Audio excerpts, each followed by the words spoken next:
You're tuned into news across the galaxy where they talk all things LA Galaxy with the Nag Boys. Let's start nagging.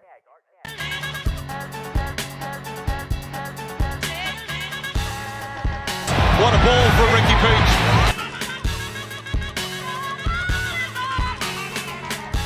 News across the galaxy. Keep on nagging, guys.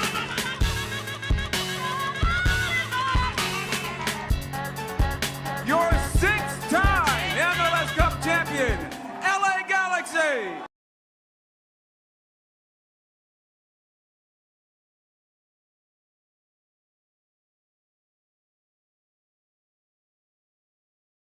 So I'm exhausted.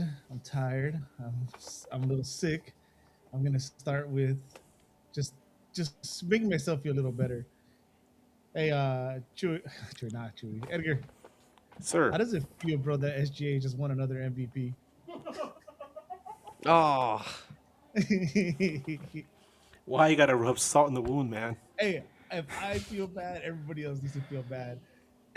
And ladies and gentlemen, do not adjust your televisions or computers. That is correct. The secret signing and all the paperwork has finally gone through. The ink has dried. We broke the bank. I had to move out of my other place so we can make it happen. And then Mr. Brandon Nags now. Yes. I mean, one of my multiple names.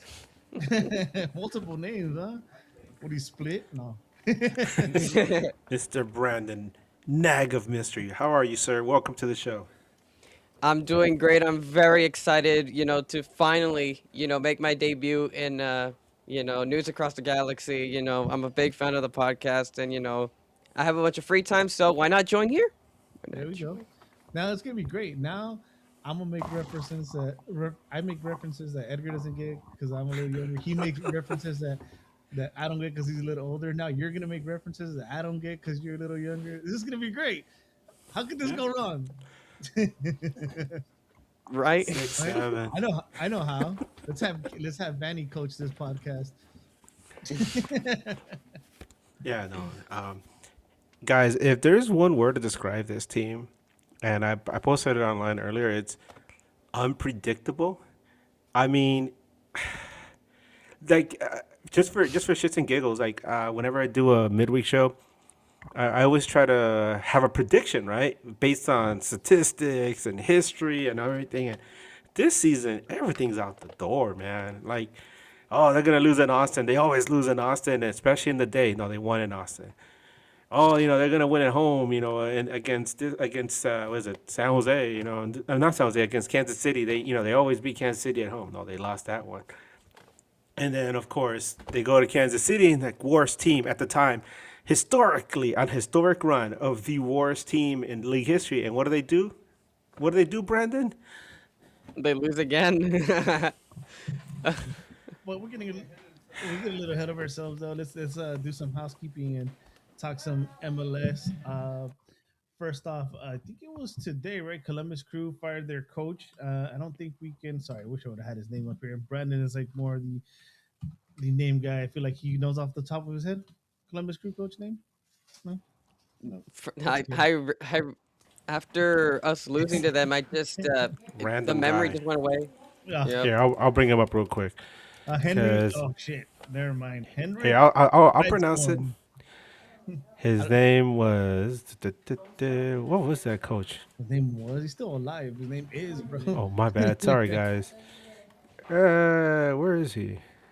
It's Henrik Raidstorm, something like that. Brainstorm. Raidstorm. Oh, yep. I think it's Swedish. Yeah. Heinrich Reinstorm. Damn that. Oh. It's got one of those IKEA letters on it and shit. Like Yeah. like the Here- IKEA furniture. Here we go. It's Enrique Rydstrom. That's Nice. That's basically what I said. Hey, I bought The a break- Raidstorm once. The breaking point was a 1-1 draw to Philadelphia. It wasn't even a loss. It was a Damn. draw. Oh man. I know this road trip was like interesting, but like it's kind of crazy how like these coaches are getting let go for less, right? Yes. Yeah. We wanted Vanney's head on a platter for some time now, and then we see the revolving door of coaches, right? Even in Miami, right after the title, I don't care if the whole part ways. I don't really buy that, right? When you have someone like Messi and you're spending that much money, you don't get the results. They're gonna show you the door. But Oh yeah. I mean, obviously that's before this road trip. But it's interesting that he has survived and we're the big club. What's funny is that the way Vanney's year has gone. Like you said, everybody wants his head on the platter. It's kind of like from Tom and Jerry. It's kind of like Jerry, where it looks like Tom finally has him, and at the very last second, Jerry manages to get away, and you're like, damn it, So he's kind of Brandon, catch. Tom and Jerry was a cartoon back in.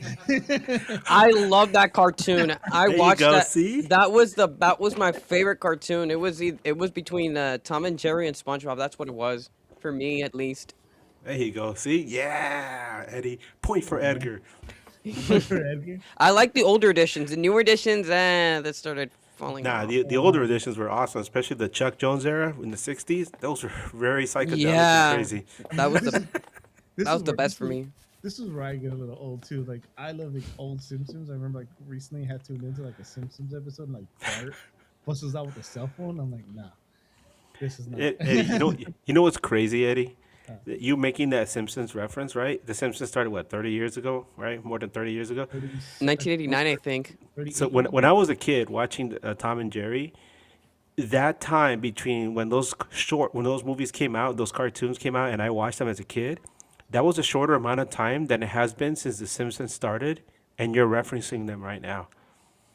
Damn. Wow. What are you trying to say? Oh, Eddie. Well, anyways, Columbus crew make part ways with their coach. Interesting, right? There is a legend coach, club coach available still. Wondering if that's gonna maybe happen or if that phone has rang already. Wait, what's this? I just got word from our buddies that cover the Columbus Crew. They say, no, put a hold on that. Wilfred Nancy wants to stay in Europe, and instead, Laurent Courtois, who used to coach uh, Montreal, is gonna stay. Not just this interim, but they're probably gonna keep him there because he plays the same system as Nancy. So, Oh wow. Suck your blue. oui, monsieur. Allons-y. I mean, I guess that explains a lot for Wilfred Nancy. But where's he gonna end up? You got fired pretty quickly from your first European coaching job or your recent European coaching job. I don't think. Yeah, and then they turn around and win it. I mean, that's not Oh a yeah. good. So Man, why couldn't Celtic hold on to him for one more game? Because I like Heart of Midlothian in the Scottish Premier League, and I was like, oh, finally they're gonna get one, and Celtic wins like their 75th championship, and they burn down the whole city of Glasgow, and meanwhile Hearts is like, damn. Apparently, that game was supposed to be by technicality, it's supposed to be abandoned because of the pitch invasion after because the referee never blew the whistle. I don't know. That's what I've heard, but it's like if you got Hearts another. could win the title that way, that would be like the Morocco Yeah, Senegal situation. I was gonna go. What a year for soccer would be like an Afcon moment. That'd be crazy. Nah, I doubt it. I think they. I doubt it. Yeah. I mean, like in Afcon, apparently they've been like super corrupt, and it's not even funny. Oh yeah. Yeah. That Yeah, AFCON is CONCACAF on steroids, pretty much. That's how it is. And the amount of lasers over there just are yeah. on the penalty shootouts. Oh my goodness. All right. So now to some entertaining news. Edgar, you want to take this since you're all over it with Inter Miami and their diehard amor eterno desde la cuna. Well, yeah, no, the word out of Miami is that there is a fan protest. Like, woo, right? What's going on? What do they have to protest about? They have arguably one of the best players in the history of the sport playing for them. Brand new stadium. They can pretty much do whatever they want. But apparently, sources are saying that the reason that the Miami supporters are angry with the team is because for the last 4 games, when they have, when the matches ended and they've stood to try to salute the team, only half the players have come over to say hi to them, and sometimes they've ignored them altogether. And that half of players that ignored them in the last match against Portland included Leo Messi, Luis Suarez, Rodrigo De Paul, all those fellas. So the Miami fans are now going silent. They're upset, and a lot of them feel that the team cares more about money than about the fans. Oh no! Did somebody tell them finally? I got a question now, right? Right. Let's put the jokes aside right now. Plastic, Messi fans. I mean, obviously, we are more familiar with the Galaxy than any other club, but is it common in other countries in other stadiums? Do you guys know that they salute the fans after every game? I can't imagine that it is. Because Hmm. at least here in the U.S., I mean, we don't really have supporters in other sports, but in other sports, not till like the very end of the season do they really like acknowledge the fans. So The I don't know. Yeah, the only other sport where I've seen the players acknowledge the fans like that was in the NHL, and this is something relatively new that I noticed. My wife's from North Carolina, like I mentioned, and whenever I go to visit, I always try to catch a Carolina Hurricanes match, and for the last, I would say, 4 seasons or so. They do a thing where at the end of the game, they do that thing where like all the players line up and they take a bow and then they go up to the fans and clap and the fans chant back at them. And I was like, that's cool. I've never seen that in the NHL.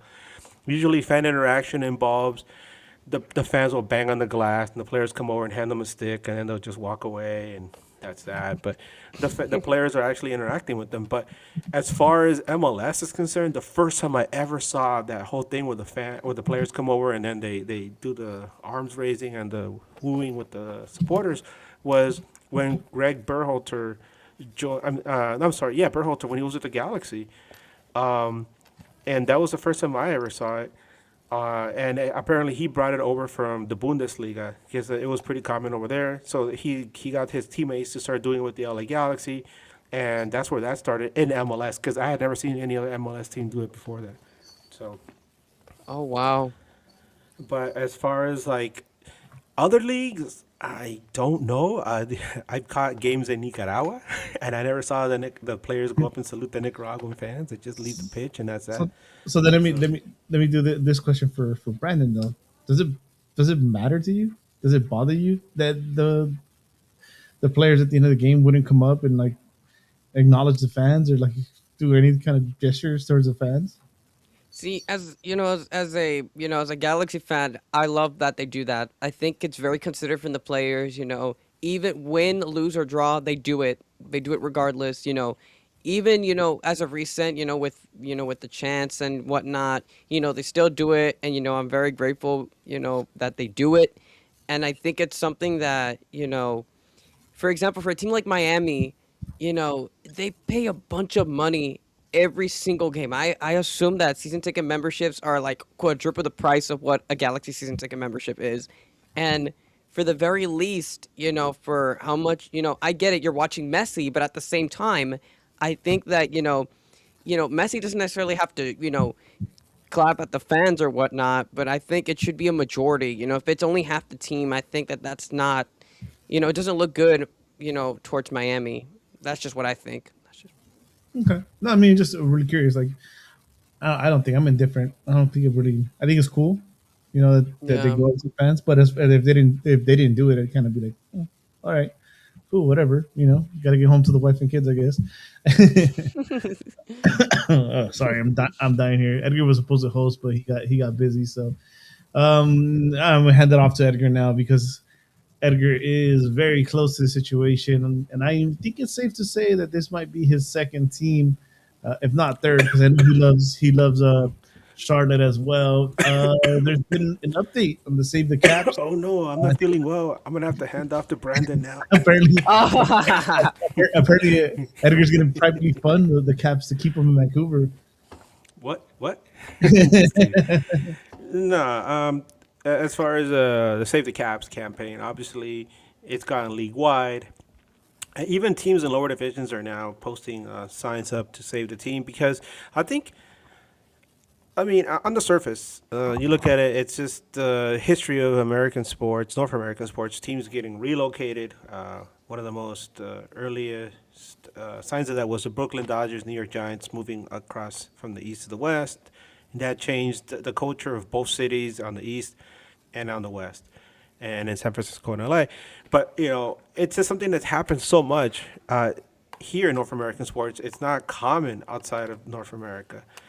And now we're seeing this happen with Vancouver, and Vancouver isn't a team that just appeared out of nowhere in MLS. They have history. They've been around for 52 years, on and off, in different iterations. So they've been around for a while.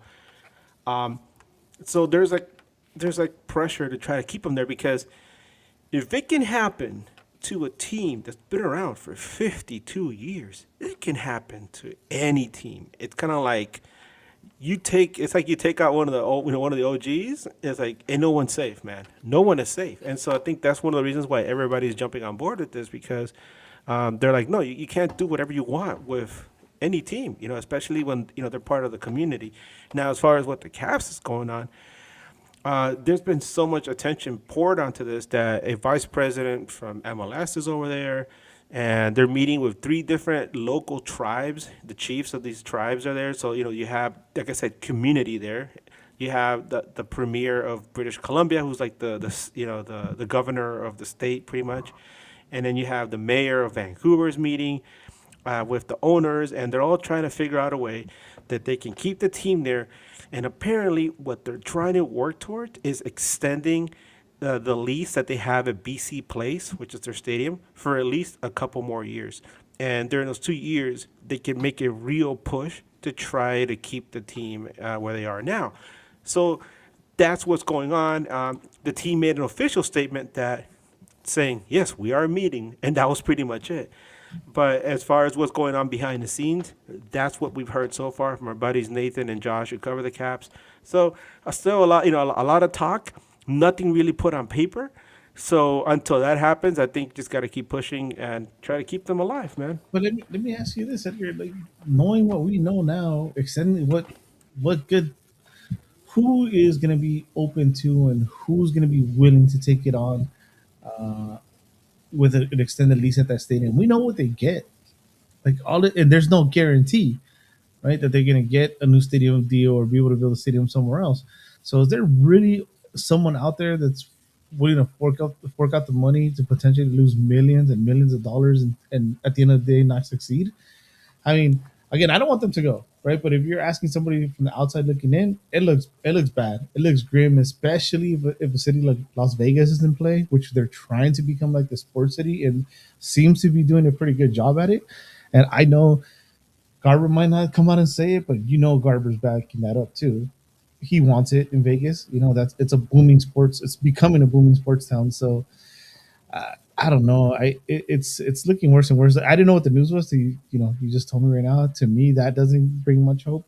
And thinking that the Vancouver's actually going to stay there. I don't know if you guys feel the same, or I mean, what do you think, Brandon? I think Vancouver should just stay in Vancouver. If they want to add a Las Vegas team, they just make Las Vegas FC and call it a day. I mean, this relocation isn't going to happen now unless if they're going to play at the new Oakland Athletics field. But I don't. That all has to. That's another pickle on its own, because you have to negotiate first. You have to negotiate the move first, and just to get the move is already big how it is, with the protests and everything and to save the Caps. And then afterwards, you have to you have to negotiate with Las Vegas or whoever for the stadium or wherever this new team is going to play. It's a lot of paperwork. I think it's just easier to just keep the Caps there. And also, it keeps everybody happy in Vancouver, and I think that should just keep them there. I mean, it's too much paperwork. Yeah, the one, I guess, I don't know if it's a carrot. You dangle a carrot in front of someone to keep them going. But the one hope that there is that apparently there is a plot of land that's already set aside that will specifically be used for the construction of a stadium. It's just for somebody to come along and say, okay, I'll take upon that responsibility. But on top of that, I think that one of the reasons that they're meeting is that they're trying to see if some way, somehow, they can get public funds to pitch in for the building of the stadium, or at least to help finance some of it. So that's what's going on. And the fact that they're saying that they want to extend that lease for 2 years is not only to secure a new owner, but have them come in and get everything in motion so they could put the shovel in the ground and start building a new stadium.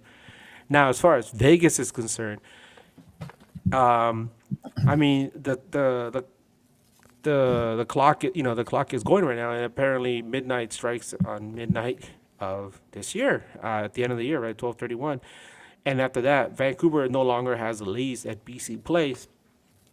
So then what happens, because you have that sprint season, so you're like, well, where would the Vegas team play? If they don't have anything built yet, they can't build anything that quickly. So are they gonna play inside, the Raiders Stadium? Are they gonna play where the Vegas Lights still play right now? How are they gonna, work that out? Or are they gonna try to play at UNLV Stadium? It's a mess, man. So it's like they're trying to force one thing, and then at the same time they're like trying to jump through, make the Whitecaps jump through all these hoops. Like Brandon said, just keep it simple, man. And like I mentioned before, all the ingredients are there. Just make it happen. Okay, bust like a Donovan deal just to save them. Every club pitches in part of their earnings, or like the NBA, does to the WNBA. Or rename the team. Like no. what was it? What were they gonna call the San Diego Loyal first? McFooty team or something like that. Remember What? that? No, Oh, poor them. I Remember forgot they San Diego? existed. Remember that? They had a name the team contest. Remember that, Brandon? They were gonna call it like McFooty Footface or something. That was gonna be the name of the team at first, and then Everyone- and that Donovan came on and said like, yeah, we appreciate the votes, but nah, we're not gonna name the team that after all. oh my gosh. Well, talk about McFooty, whatever. The Chicago Fire announced their new stadium sponsor. You like that, Edgar? So it's like They McDonald's. set you up. We're gonna have a McDonald's park, and Hell yeah. you see some of the comments. I personally love it.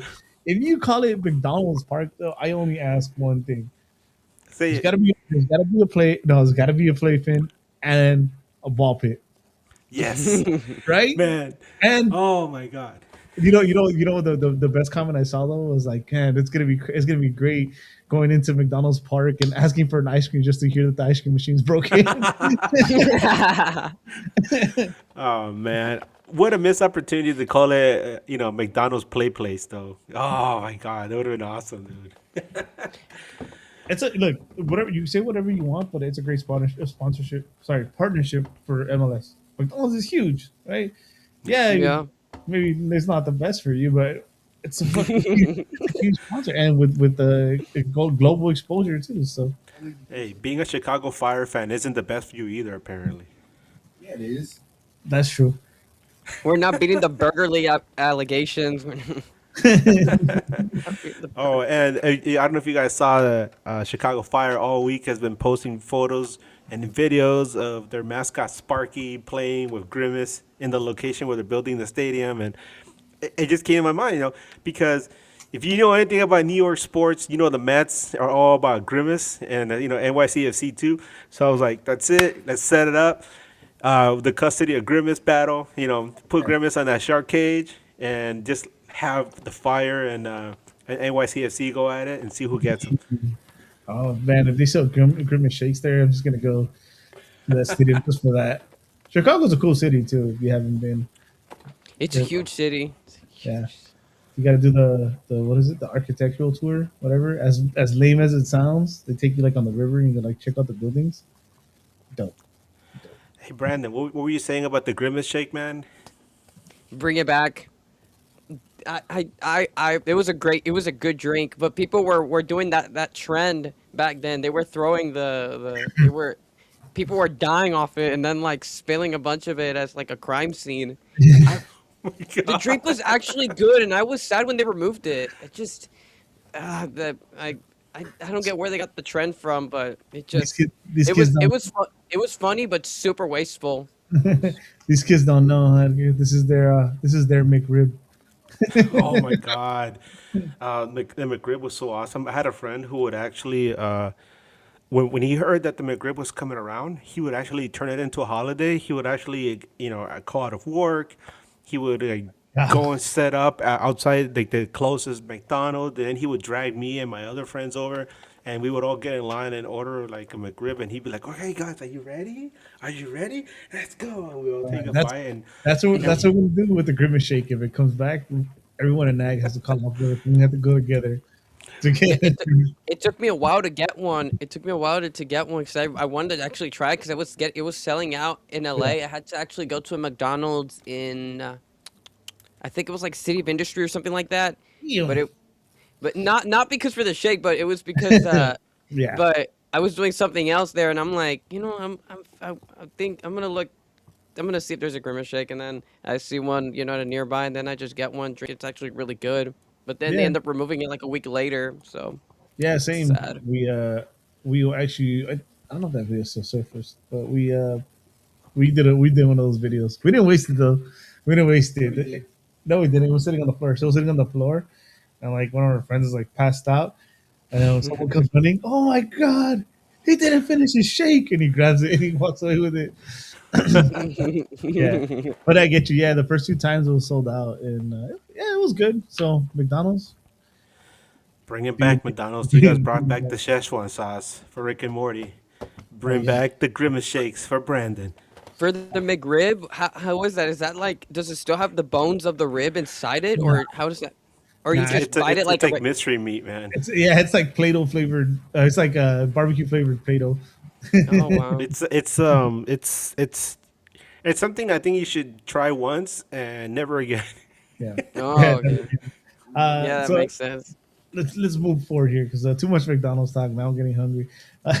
So not MLS related yet, right? But potentially could be. Lewandowski has played his final game for Barcelona. So let the rumors begin. I guess we're all. I don't know if I guess or if we all are, but at least I am rooting for him to go to Chicago. With the Polish population and what's going on over there. Being the MLS sicko that I am, wanting to see them succeed. It's just a match made in soccer heaven. So I hope, imagine McDowski or what would they call him? Mac Lewandowski. Man, but there's a big hurdle. Apparently, Saudi Arabia, the professional leader, has made him a huge offer Everybody, they of make it to everybody though. two two seasons at 45 million each. God, that's like generational, kind of money. On top of what he already earned from Barcelona. But It's like, but that's only to me at least. That's only a worry if they don't make the money. Like Neymar's career is actually pretty short. So I understand that why he went. Right, he's probably the biggest player aside from Cristiano. Cristiano, his deal is ridiculous. Right, he's not gonna. Nobody's gonna get the Cristiano deal. I'm sure Royce probably got an offer. Other players, Casemiro is gonna get an offer, which we'll talk about him in a bit too. Um, but I don't know. It's really, I think it's gonna be a personal choice. If he has a family, it's not probably the best place for someone to get used to that culture. So I don't know. I'm not worried about it. I think Lewandowski's made a lot of money in his career, and 45 might be a lot, to leave on the table. But nothing beats getting a McDonald's sandwich named after you, in my opinion. with a grimace shake to go. Exactly, the Lewandowski shake. All right, fellas. Um, but he's not the only one, right? That said his goodbye to his club. This is one that, if you are a big Manchester United fan, probably sits in your heart right now. But Eddie, I know you have something to say about this. So But what can you okay, tell us? we're gonna combine two things here, right? And this is another funky MLS thing that you guys can just fill me in here if you know what the fuck this means. Klaus was added to the injured list. all right, cool, right? That like fears of space for a while. We get the international spot for whatever it means. It means something, right? But as you get to know Brandon and people that have listened to this long enough know how I am, and Edgar knows how I am. Chewy knows how I am. Body language, dude. I love to read body language. When there's a goal, when there's a bad play or something, I look around. I look away from the play, and I look at everybody else. I look at Hmm. people on the bench. And one thing I noticed is Surreal's body language has been off, really, really off. I had joked on here plenty of times like, "Oh man, our days are numbered." Because a position like that, if players around you suck, you're working your ass off. You're not happy. You're not Yeah. happy. Obviously, prior to this road trip, things weren't going too well, and I saw it in Surreal, and then he ended up getting benched. And you saw in Kansas probably one of his worst games. So put my tinfoil hat on. If anybody brings a lot of value in a trade, it's going to be Surreal, and Casemiro will just fill that spot. And then the Lewandowski thing happens. If it opens that international slot, I'm like, is it possible, or am I reaching here? I think it's possible. I mean, there will have to be a lot of negotiations because of how if we're gonna we're probably not gonna be giving Casemiro the designated player spot because that's already taken up from four players already. We're not gonna let go of one of them unless we sell Painter or Peck in the summer, which is probably not going to happen.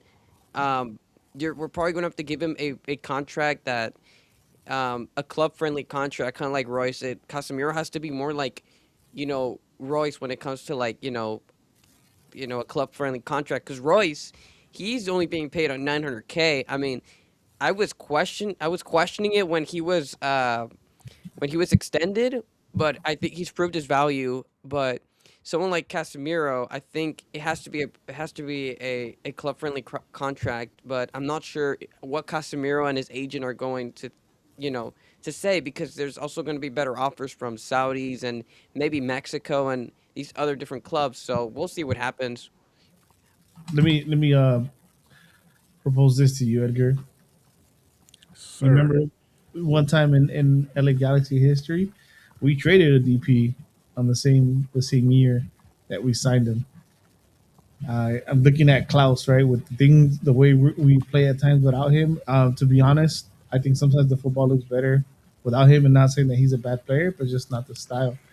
And what we need is more help. It proves to me what we need is more help in the middle because the wings are, being fed, and someone with the IQ.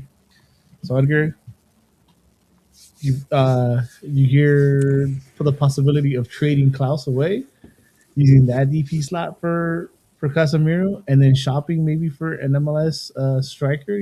I doubt Nasi's going to stay, right? Because it's another international slot. But if you look at around and like the top scorers and goal contributors, there's a few non DPS on there. So they're out there. They're out there. It's proven that you don't need that DP striker to succeed. So you make that trade, Edgar, to bring in Casemiro. Oh my God. You can find the I next don't thing. know. I don't You know. know? The reason I say that is because we just got over the Seattle match, right? And I've been chatting with Cameron, who covers the Sounders, and he's been telling me all season long how they lack a true striker up top. And despite their record, he says this team could be so much better if we had somebody that was a dedicated striker. And he's like, watch, when we play you guys, you're gonna see how hard it is for this team to score. And I was like, man, you're crazy. I like you. You're crazy. And then obviously the game happened, and he was texting me like, you see what I'm talking about? And I'm like, well, maybe you might have a point. And I'm thinking this team already has a really hard time scoring goals. I'm talking about LA Galaxy. Peck is finally coming out of like his rut. Painto is, I don't know, Painto's Painto right now. But you get rid of like somebody like a Klaus who was scoring on the regular when he was healthy, and I think it's rough. I think this one to me it's like a toss up.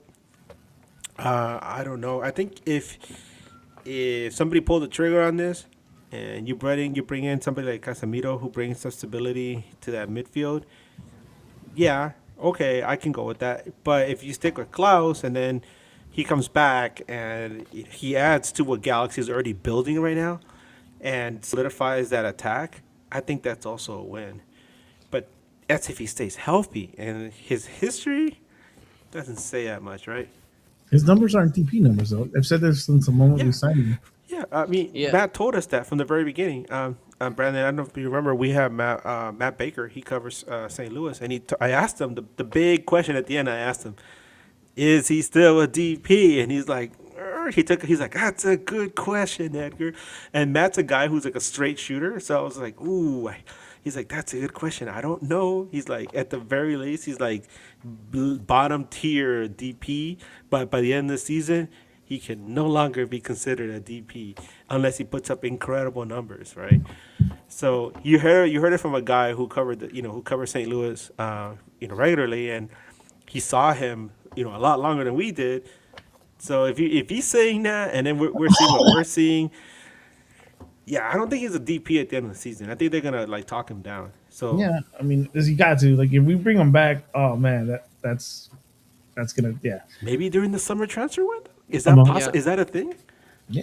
That's what I'm saying. One thing I will mention is that Klaus, the DP spot that Klaus has, is because of Ricky's season-ending injury. So that DP spot goes away, and also he is a designated player because of his transfer fee. We bought him like with straight cash, and because of MLS rules, that forced Klaus to be a DP and not a regular, max tam or like a salary cap player.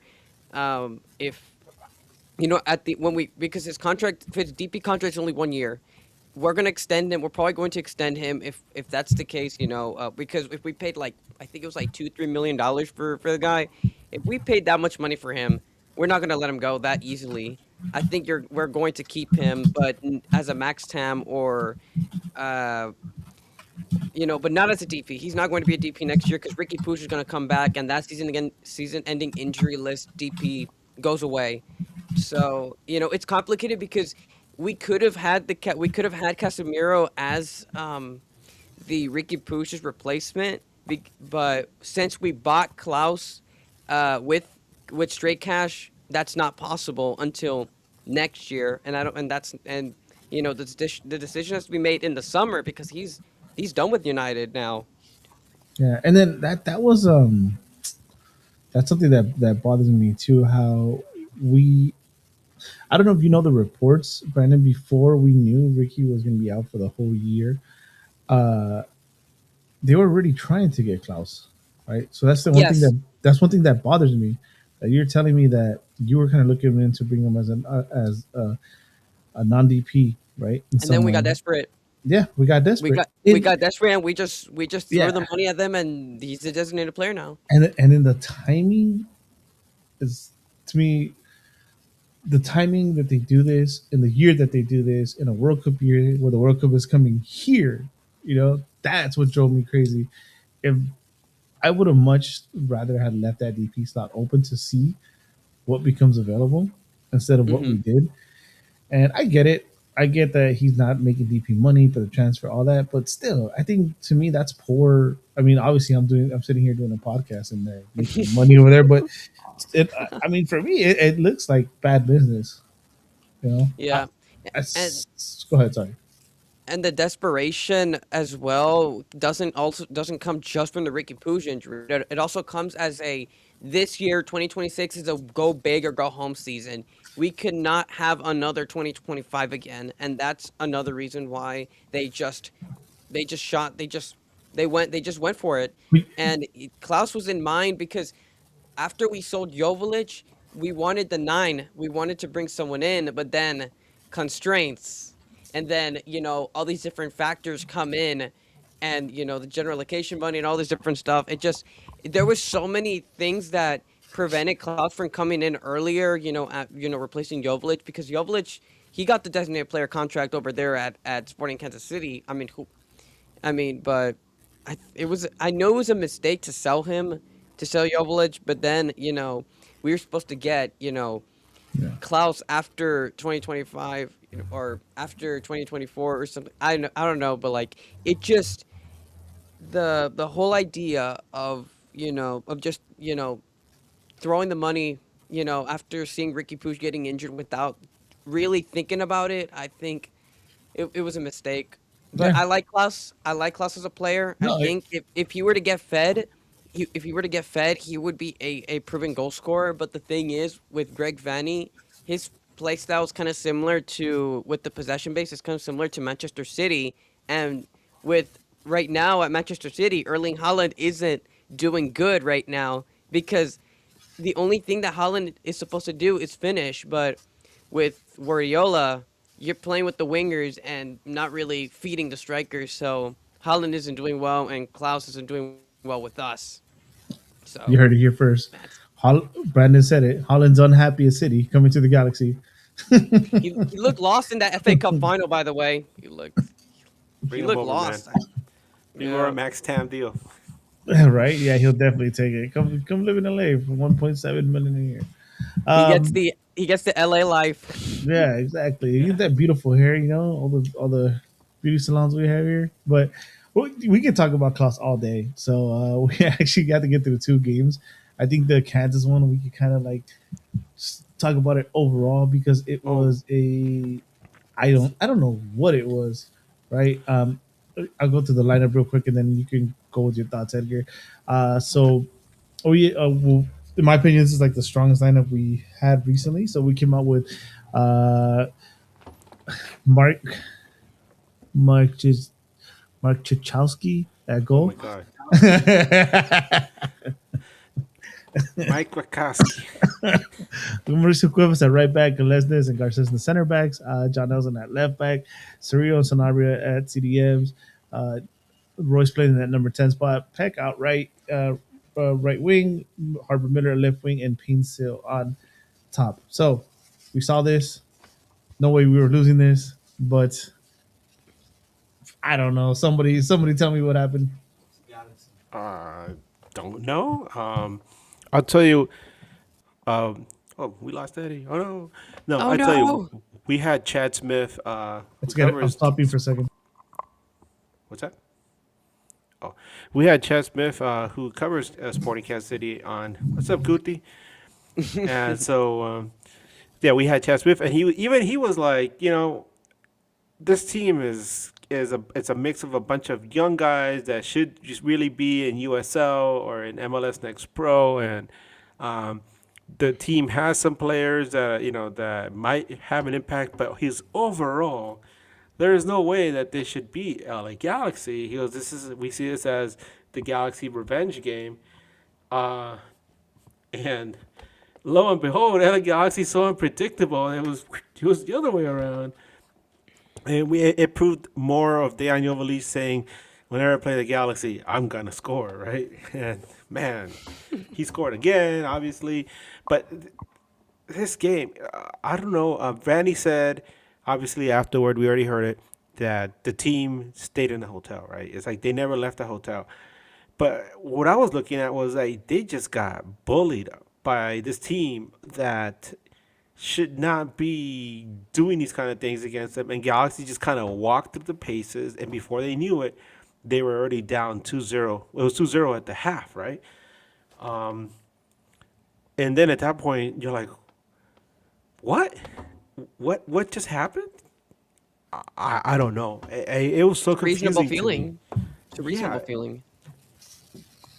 yeah. It's like for me, I was watching a game on a metro train. I was going to downtown to watch a concert, and I started getting motion sickness.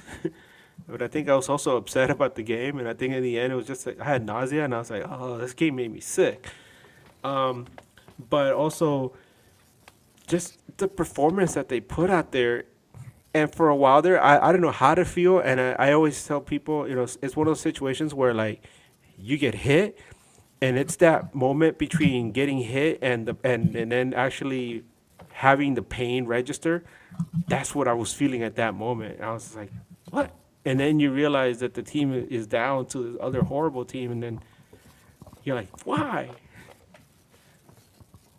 I, I don't know. I would say there was some complacency too. You just went into Atlanta and won, and they probably looked down or looked past Kansas. There's no excuse. There's no excuse for that game. Uh, you know, I couldn't believe it. I'll tell you how much I couldn't believe it. And Guti can confirm this. I texted him at halftime. We're down 2-0, right? At halftime. Yeah, we were I supposed to bet. be down 1-0, and then Joveljic did his thing. Well, at halftime I did a live bet. I bet on the Galaxy coming back. So Galaxy owes me $50. But yeah, like I couldn't believe it. Like, no, this team is bad. Like, I'm if you watch this game, it's not like Kansas was an amazing team and like just taking it to like outclassing us. We just stunk it up that night, and Kansas, I guess, just wanted it more. And oh man, the center backs. This is probably like the worst I've ever seen them as a pair. I don't know if Garces was maybe playing with that injury the whole game, but go ahead. I see you have a thought. Here's the thing with that game of I rewatched the highlights because I didn't watch the game. I actually had to go back and rewatch it. I was noticing that Sporting Kansas City would they would pull back like with 8 guys right by the area, and the Galaxy with the front line being ineffective with the struggles of this year. What we expect, we've seen time and time again that when we attack and we start passing it around and then eventually we don't take a shot and it just goes wrong and then we lose it and then I would see Sporting Kansas City, they would start sprinting and start putting through balls. I think all 3 goals I think were probably through balls. The second and the third goal were definitely through balls. But the first and second goals were counterattacks, a tactic that's not really successful, but when the defense is at least somewhat good and the opposing team plays a high line, which we did, we played a really high line. The counterattack was just deadly for Sporting Kansas City and it worked and they won. Yeah, and just to accentuate all of this, I'll bring up a couple stats that I mentioned in the midweek show, and that was one. Sporting Kansas City, before this match against the Galaxy, had only won 3 matches across all competitions, including the Champions Cup, U.S. Open Cup, since the 4th of July of 2025. And two of those wins were against Colorado last year. And then something else to note, and people are wondering, like, Galaxy should have won in Kansas City, right? Well, the Galaxy have only won 3 times at Kansas City since 2007. And one of those was in 2024. That comeback, that I think it Yeah, was Zavaleta, right? That he just yeah, came in and just scored. yeah. That was a fun watch because we were up, we were down 2-0, and it was like it's over. Yep. Cut, That was just a cut the game that lights. broke. That was a game that broke Kevincho. I don't know if you guys know Kevincho. He used Yeah, to. Ricky Vincho. He was hardcore Kansas City, and he admitted that that game broke him. And after that, his family moved to the East Coast, and he just Just too stopped. bad. He just stopped supporting Sporting Kansas City. I was like, damn, dude. Wow. We need a Galaxy version of Vincho. I miss that guy. It was He stopped hilarious. posting in general. About Sporting, yeah. Now he just focuses on River Plate. Oh wow. At Yeah, least you he's gotta happy doing that. Yeah, you gotta go back and watch some of his old videos. His meltdowns are hilarious. Yeah. Since when Um, has Sporting Kansas City been, where they are? I know they were in a play-in game, a few years back. I think that was like 2024 or this was 4 2023. years ago. 23. Yeah, Yeah, I remember they beat San Jose in a penalty shootout. I always remember that. It's just funny, too.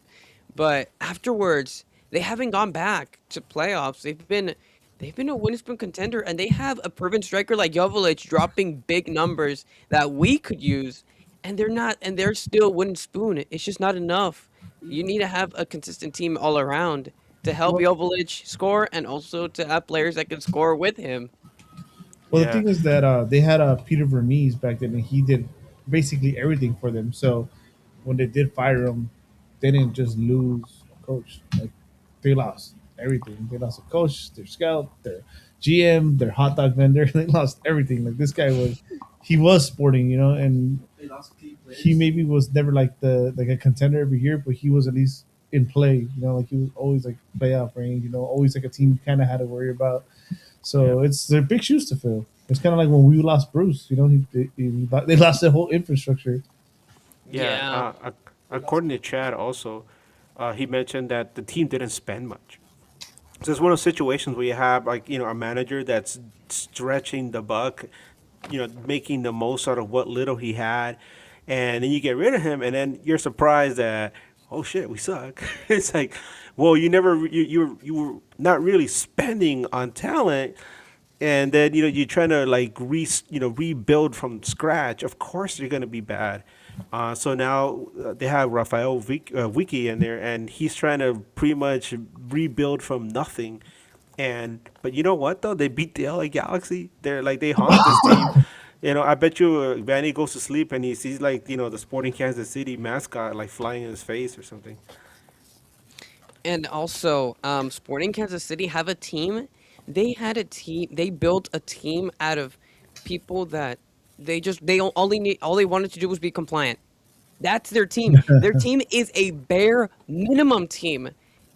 I mean, Yeah, Jovic is already good enough on his own, but then the rest of the team, the other 10 players on that team, they had to fill up, they had to fill up roster spots to be compliant. And once you think about it broadly, you think, how did we lose twice? We got the double. They got the double on us. And yeah. Not. I'm it's sorry. concerning. No, And I was done. I think the first time they beat us at home, they had a 17-man roster or something like that. So it's crazy, dude. Yeah. Uh, I was in the press box and I was like, you can't react. You I can't. can't. I can I mean, it's easier to react to conceding rather than scoring. If we score, it's much more difficult to react. But I got the best view of that Royce goal. It was a good view. It's So, just question about this game, guys: Yes. Is Jovic dead to us now? Considering his no, celebration and absolutely not. his post game comments. He Nah. deserves all of it. He absolutely deserves, to I feel agree. this way because I feel like Jovic out of that 2024 team, Jovic, aside from Ricky, I think Jovic is probably the most consistent guy from that team. He scored in I think uh, every single match in that playoffs, if I'm not mistaken. Yes, yeah, he did. Uh, Yeah, it's he, easy he to was feel. the most consistent all around. But then because we had Ricky, you had Painter looking good, you had Peck looking good, you had Ricky looking good, and you had Yolich. You had everybody looking good. So, and then the box office had to make a difficult decision because all of your you had five DPs. You had five DPs only with three of them on actual contracts. And so you had to really think about who you were going to let go. And they saw Jovic as the easiest one because he wasn't a designated player. And I think that was a big mistake. He No, deserves to celebrate.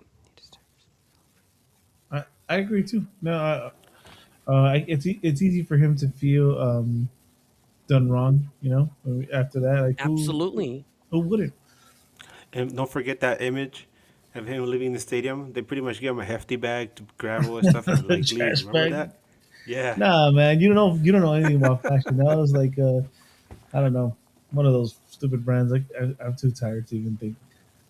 One of those expensive bags, that they make look like something. Oh, whatever. I'm tired. Let's move on. So, Dude, any awards for this one? that's what I was gonna No. ask. I mean, not really. Let's just give Peck the next standing for the banger. Okay, I agree. Yeah. But yeah, because we got to move on to the next one because we're So, I running. have your transition right here, Eddie. To it. So, from Kansas City only winning three matches, or since the 4th of July last year, before they finally beat the Galaxy again, to LA Galaxy now after this match in Seattle. Now they only have three wins over the last 15 years as a visitor in all competitions in Seattle. And who would have guessed it, right? You go from we can't, we're gonna beat these guys in Kansas City to whoop whoop whoop. Oh, we're gonna lose against these guys in Seattle. Oh, wait, what? You, What's going on? what's funny. It's easy to think, oh, after we that game in Kansas, to feel like, oh man, this is gonna be ugly in Seattle. And I'm pretty sure I told the good thing. I don't know if I told the Nag chat. Probably not. Um, when we're bad, funny things happen in Seattle. I was there last year when we played. We tied. I was there. I was there years ago when Jussie Zardes was playing right back. Like, and then Siggy got fired, and so they brought in. I forgot who came right after him, but anyways, they moved him back on top. That was a terrible year. Zardes scores, and we tie that game. So a part of me was like, funny things do happen when we're having a not so great season in Seattle. Didn't think we were gonna, walk away with a shutout, but did you guys feel that this game was just gonna be ugly? Yes. Ugly, like ugly in the sense of we were gonna win ugly, or in the sense that this was going to be a completely ugly match for the Galaxy. Oh, ugly match for us for the Galaxy. So here's the thing. So obviously we couldn't get together a midweek with Cameron this time around, but um, I keep in contact with some LAC podcasters, and one of them, Ivan, and I've been chatting about the state of both teams. And going into this weekend, he's like, "Man," he goes, LAFC is gonna get destroyed by Nashville," and I'm like, "Well, we'll look at LA Galaxy." I was like, "Yeah, Galaxy's heading to Seattle. We're gonna get destroyed." And he's all like, he goes, maybe you guys can win. And I was like, and I started thinking about it, and I was like,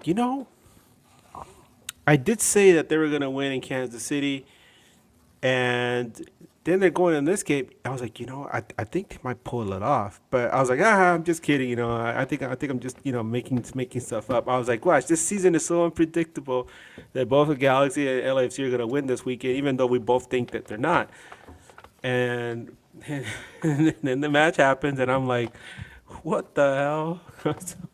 I mean, that's my reaction. I mean, what the hell? I don't know.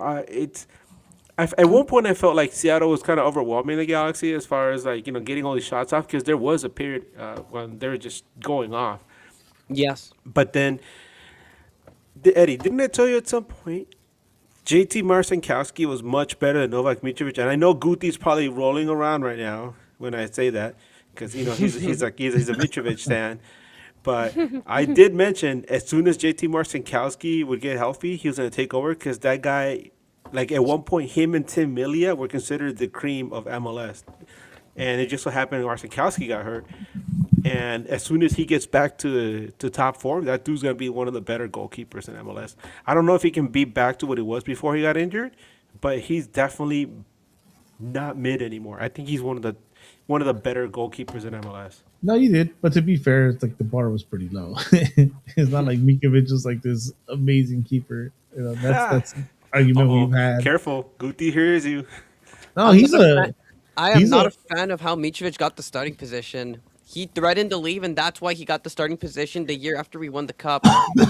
That was so bad. I feel like how do you put in question the goalkeeper that won you MLS Cup? I mean, and also, with Nelson as well, they put them, McCarthy and Nelson, in question, and then you replace them in the following year, and then, you know, then we start conceding a bunch of goals, and then this year we put in JT. He proves himself because he's hungry. He knows this is his only opportunity. Proves himself in Champions Cup, and then he proves himself in MLS. That's a better story. You couldn't write a better story for JT. no, and I like him. Like I can't say I paid close attention to him in San Jose. Edgar was always just like glazing him the whole time. But I'll glaze him too. I'll glaze him too. I'm on that boat. JT can play with his feet, and that was because Matias Almeida taught him how to do that when he was at San Jose. Mitrovic can't play the ball with his feet. See, JT can. I told you. No, yeah, like I said, I like him. So I'm in on JT. I like his basketball SWAT freaking save he did on Areola off that header. And he wasn't even looking. Nah. He was just like he just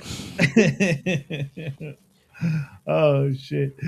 But anyways, also one thing we forgot to add, that made this game a little different was the field. We're no longer playing on turf, right? So that was also a factor.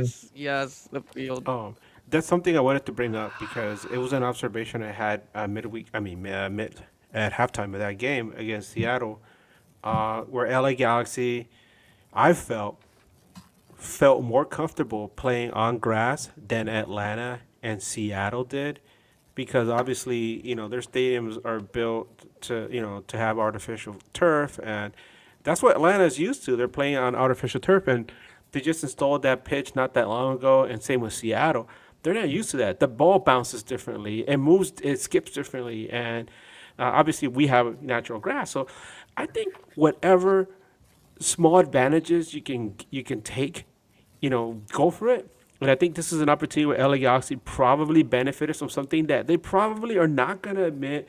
It's something that you're not gonna see quantified anywhere. It's not gonna be any stat sheet, but it's something that I think when you're so used to things happening a certain way, and all of a sudden it changes the way you have to interact while you're doing things, and it's things that you don't even think about, right? With the ball, when you kick the ball, it's going to move a certain way, or it's going to bounce a certain way, and you don't have to think about it, and all of a sudden you find yourself being like, oh, the ball's not bouncing like I wanted to, and I got to adjust to that. I think No, that plays a factor into it as well. and I agree, right? I'm not gonna take away from the victory, but there is like that psychological part about it, right? As these pros that have been playing there for years, especially you're at your home, the ball rolls a certain way, the ball, the field feels a certain way, and all of a sudden it's different, right, from one day to the next, and maybe that has something to do with it, but I'm not gonna like totally take away from our victory and be like that's the only reason we won. The grass. But it definitely did benefit the Galaxy because historically the Galaxy on turf has not been kind to us. No Yeah, visitor team is favored by turf, unless if that visiting team is a team that plays on turf at yeah, home. true, true. Let me see here. Chewy, are you asleep at the wheel? There's like a bunch of Super chat, super chat, super chat. super chats and some comments up there. If you want to address some of those comments, Edgar, as Here I we have two super chats we could address. Although, yeah, that's the first one we can definitely probably talk about right now. Um, well, choose to sleep in the wheel. Let's all right, let's do just it. get Chewy Ready? the wheel. We'll come back. You go do this. Give me the sound, Eddie. No. We'll come back. Chewy will wake up right now. You sure? Yeah. Just we gotta Playing put that them on the Candy Crush, screen. baby. We can keep talking about the game. One thing I noticed. Oh, by the way, we scored pretty early. So talking about glazing, I am like the Royce defender here, and good God, that through ball. Oh my God. Oh, give it, Let's yes, sir. let's just take a second and just like down the middle. play Champagne it, soccer, baby. dude. Who nobody else in this roster, or I can't even think of aside of from maybe Beckham. Anyone that has put on the Galaxy uniform can make that through ball. That through ball is, I don't know, if you don't know this sport, that through ball, the vision and placing it, it's just threading a needle, dude. You know what? I'm gonna stop because I'm the Royce defender, so it might be a little biased. But am I tripping here? Come on. No, you're No. not. Well, I'll say this because I was critical of Royce, because I feel like, I mean, obviously it's no secret he can't go the full 90. Yeah, but Yeah. having him fit into a limited role where, yeah, he can give you as many quality minutes as possible and give you these kind of plays. Oh hell yeah, I'll take that anytime.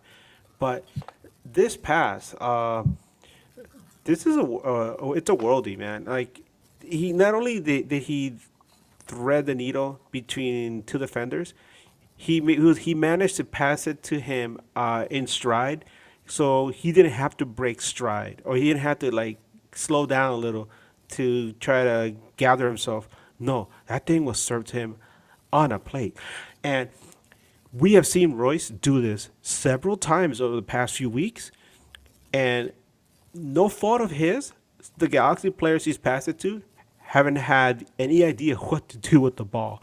Because I saw a Pet get one like that not that long ago. I think it was last weekend. We got a pass to him right in front of the net, and Peck had no idea what to do with the ball, and he completely missed the net. But this time he did, and credit to him, Peck was able to score that one. But man, what a beautiful pass! I don't know what else to say. Brandon, what are your thoughts? Man, it looked like the wheels are turning in your head. Wow, it was a wonderful pass, and the finish to Peck. The pass was already beautiful enough as it was, and Peck receiving it perfectly and putting it in the back of the net. It was a perfect play. That play doesn't happen on turf. It doesn't. It slips away from Peck, and it probably gets to Andrew Thomas. But that was a beautiful calculation. I don't even, from the TV perspective, it was already an insane pass. But if you're Royce, making that pass, it's a fast calculation because it's not a ball that's stopped. It is a ball that is completely fast flowing, and he makes that pass. It's an incredible pass. That I just have so many compliments to it. No, Yeah, no, that definitely that stunned was Seattle crowd, by the way, right? yeah, that was he turned the clock back right there, huh? On those legs, Royce. So I gotta do it. I do gotta say, all the complaints we've had about Peck and Paintsill, to me, this has been the best game that Paintsill has. I mean, not Paintsill. Peck has played all Oh, season, absolutely. all season, and he was passing the ball. I think that's like it's simple as that. He was passing the ball like the whole game, and I was like, dude, that's all we need. That's all we need from you. Let it go a little bit. You don't have to be the hero. You got people clearly that can give you the ball. Just Better move the decision ball. making. Yeah, You know what's funny is that we talk about this stuff week in week out because we pointed out some of the issues with this team, right? Like they need to pass. They need to be me first. I mean, they need to stop being all me first. They need to pass the ball around, and then everybody gets fed. And we talk about it for weeks, right? And then I don't know if we do it as observers or we expect the team to actually make those changes or make those adjustments because you kind of feel like they're in a bubble, right? And it's not like we're in their ear telling them, "What the hell's wrong with you? Pass the ball."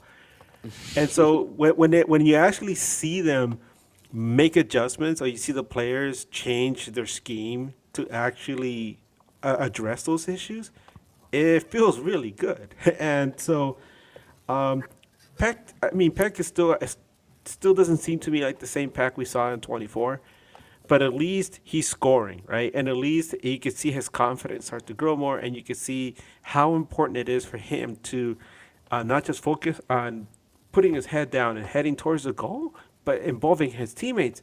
And I'm kind of seeing the same from Painto. I think he still needs to be on the same page, but I bring it up because I wonder, and I think maybe you guys have thought about it too at some point. Are Peck and Painto like are they having? Do you guys think that they're having some kind of issues because they're like? There's been times when either one of them is wide open and they just don't pass the ball to each other. Yeah. I don't think it's that. But you know what, Chewy, are you back yet, man? I'm trying to get these super chats and these chats out of the way. And if you want to at least address the maybe the second one and just the previous comments that he made, because I did see these come up and uh, From Ish. oh, there we go. There we go. Thank you so much, Ish Garcia 2479. Thank you so much for the $5 super chat. He says, "Alpha forever, blue, white, and gold." Yes. We all miss Alpha. He obviously, if you're not familiar with him, he was the artist behind the MF Doom LA Galaxy Tifo that we saw in the 2024 MLS Cup run. It was actually used in the match against Minnesota, and I love that tifo so much that I actually met him Alpha in person. I asked him for permission to use it as the back patch for his Galaxy vest that I have. If you met me at the stadium, you know what I'm talking about. But yeah, unfortunately, and we mentioned it before in the show, he passed away not that long ago. So a lot of love and support to his family, his friends, and everybody who knew him. Forever in our hearts. Yeah, and then yes, rest in peace, Alpha. Also, Ish did mention there will be a fundraiser next Saturday. So whenever you have those details you want to share with us, we can either share it on social media, whatever but whatever helps. We're willing. So yeah, stay tuned for that. And Chewy, you still there, man? We got one more, and I want to take this one. There he is. There you go. All right. Do you guys think there is an overrated player from Seattle Sounders? I think one is the Roldan brothers. Just my honest opinion. I personally have two there. Because one, I'm also USMNT fan, as Edgar is. Brandon, I don't think we've had that discussion with your national team, but Christian Roldan, 100% one of them. God, I can't stand that guy. And the other one, Jesus Ferreira. Oh my goodness. Yes, Oh my yes. goodness, dude. Those guys, I That dude cannot. used to mean something. Edgar, they have a documentary on HBO for the USMNT. I forgot that when Sargent got hurt, Jesus Pereira started against the Netherlands in the World Cup. He started against the Netherlands in the World Cup. You fucking kidding me? And maybe Pochettino isn't the worst coach, but anyways, yeah. For me, those are the two overrated players. But I like a lot of players there, like Rothrock. Yeah, Bring that Rothrock is guy home. awesome. Oh, Rothbard's got potential. I wanted him, in the winter because his wage was like 150K, and Seattle they dropped the ball. They dropped the ball on him. They gave him 800K now for a year. He's getting almost DP level money now. Yeah, no. Oh, Apparently, they wanted him. they almost didn't lock him down. Yeah, but then they just came in with the money, and they're like, okay, well, Yeah, extension. He's gonna be a bigger player in the next few years for sure. Yeah, I actually brought that up to Cameron just real quick. This little side thing about Rothrock, because we talked about him the last time Galaxy played Seattle, and I was like, "This Rothrock kid is good, huh?" He's like, "Yeah, man. He plays with a lot of heart. He's a local kid. He grew up in the area. He came up through the system, so he's somebody that's very familiar with how Schmetzer wants to play." And then when the whole issue came out where he was holding out for money, I was like, he was like, Rothrock just understands what he means to this team and how important he is to this team, and he's just trying to hold out for a little bit more money. He goes, but he's definitely doesn't want to go anywhere else. This is where he started. This is where he feels he belongs. I was like, but hey, what if somebody comes in and gives him a little bit extra, And he's like, well, I love Seattle, but I can come and visit twice a year if I want to. And, that's but enough. That's no, enough Seattle glazing. thanks a lot, Adam, by the way, for that super Yeah, chat, man. thank you guys both for the super chats. I did want to mention because we were talking about Paintsill and Peck. I did notice something about this game about Paintsill, which is very interesting. I think he had a decent game. I looked at FOPMob and they have him a pretty low rating. But I noticed, and I hate to give credit to Vanney, but it looks like I'm gonna have to. Paintsill was playing a lot deeper. A lot of times he was just like on the defensive end of most of the plays. There's even that. There you go. There you go. Yeah. You know what? I'm glad you found it, but honestly, I had the idea of if you hadn't found it, that I was gonna open one of those live. There I had that idea too, but then it's like I don't want to leave the house, and I have to work this microphone out before getting on. you But go. maybe next week. It was actually three. It was on my third pack. I randomly selected it, and it just my. I'm just happy I got paint. So it's just because because an individual player is rare because like it's rare. Every single player I think is printed the same amount of times, but Oh then shit! it's like the random chance is also like against the person wanting said player. Right. So it's really nice. I mean, usually you can like buy it online on Panini, but I couldn't, so I had to do it the old-fashioned way, and I'm just happy I got it. By the way, adios Panini. We're gonna miss you so much because I don't know if you guys heard the Yeah, news, that's it. but it's no Tops, lo- it's over Fanatics. for Panini because the cancer that keeps growing in sports, fanatics, is taking over the That's making of crazy. these World Cup That's crazy. They're gonna come out books. the boring ass template. They're gonna use for every sport that they already have. The sticker's gonna be printed all weird, or top half is missing, or the names are misspelled, or something like that. The font's gonna be all weird. But anyways, did any of you guys pick that up any chance as far as Paintsill? Like how he was always like at the end of like, and there was even that play where he like got into it. Whoever dove in the box for Seattle. Oh, he got into it with Ferreira. He was yelling at the person that took a dive in the box, and then Ferreira tried to defend him. I wish Paintsill took a swing. By the way, somebody else mentioned another player that they feel. Well, there's several players that are brought up. One is Jordan Morris, says he can hardly breathe. In his defense, Jordan Morris, deals He's diabetic. Huh? diabetes, diabetic. So, Yeah. he's had issues with that in the past. So the fact that he's still out there running around and he still can score, credit to him. He gets And injured then too often. Yeah. I used to like him. Another thing that people don't know, by the way, if you're diabetic, it takes a lot harder to heal because blood flow Yeah. is affected. So it's something to keep in mind. Um, also, Lefty, shout out to Lefty who lives in Austin. He mentions Pedro de la Vega. Pedro de la Vega is Argentino, and he's somebody who's punished the LA Galaxy in the past before.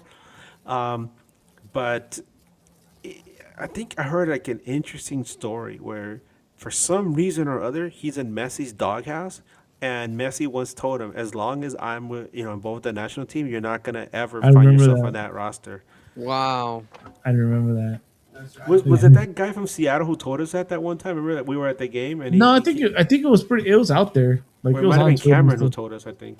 No, but I think that got out. Like I think it was pretty much like everybody kind of knew about it. Because, well, if you're an MLS sicko, and oh yeah, one thing I forgot to mention too is how like in Kansas we just like got beat up around the on the field and just bullied.